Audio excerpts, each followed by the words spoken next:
गं गणपते नमः। आप सभी का आपके अपने चैनल पर बहुत बहुत स्वागत है।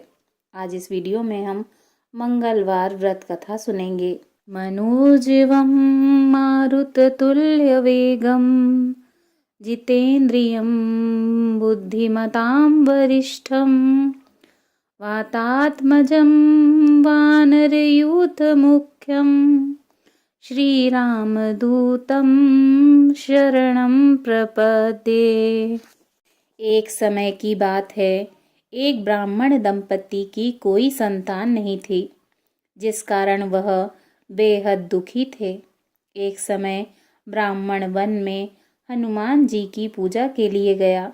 वहाँ उसने पूजा के साथ महावीर बजरंगबली जी से एक पुत्र की कामना की। घर पर उसकी स्त्री भी पुत्र की प्राप्ति के लिए मंगलवार का व्रत करती थी। वह मंगलवार के दिन व्रत के अंत में हनुमान जी को भोग लगाकर ही भोजन करती थी। एक बार व्रत के दिन ब्राह्मणी ना भोजन बना पाई और ना ही हनुमान जी को भोग लगा सकी। उसने प्रण किया कि वह अगले मंगलवार को हनुमान जी को भोग लगाकर ही भोजन करेगी।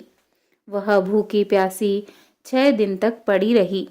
मंगलवार के दिन वह बेहोश हो गई। हनुमान जी उसकी निष्ठा और लगन को देखकर प्रसन्न हुए। उन्होंने आशीर्वाद स्वरूप ब्राह्मणी को एक पुत्र दिया और कहा कि यह तुम्हारी बहुत सेवा करेगा। बालक को पाकर ब्राह्मणी अति प्रसन्न हुई। उसने बालक का नाम मंगल रखा। कुछ समय उपरांत जब ब्राह्मण घर आया तो बालक को देखकर पूछा कि यह कौन है। पत्नी बोली कि मंगलवार व्रत से प्रसन्न होकर हनुमान जी ने उसे यह बालक दिया है। ब्राह्मण को अपनी पत्नी की बात पर विश्वास नहीं हुआ। एक दिन मौका देखकर ब्राह्मण ने बालक को कुएं में गिरा दिया। घर पर लौटने पर ब्राह्मणी ने पूछा कि मंगल कहाँ है। तभी पीछे से मंगल मुस्कुराकर आ गया। उसे वापस देखकर ब्राह्मण आश्चर्यचकित रह गया। रात को हनुमान जी ने उसे सपने में दर्शन दिए और बताया कि यह पुत्र उसे उन्होंने ही दिया है। ब्राह्मण सत्य जानकर बहुत खुश हुआ। इसके बाद ब्राह्मण दंपति प्रत्येक मंगलवार को व्रत रखने लगे। जो मनुष्य मंगलवार व्रत कथा को पढ़ता है या सुनता है और नियम से व्रत रखता है, उसे हनुमान जी की कृपा प्राप्त होती है।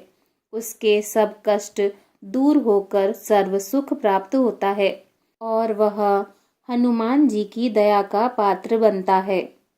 बोलिए श्री राम भक्त हनुमान जी की जय। पवन सुत हनुमान की जय।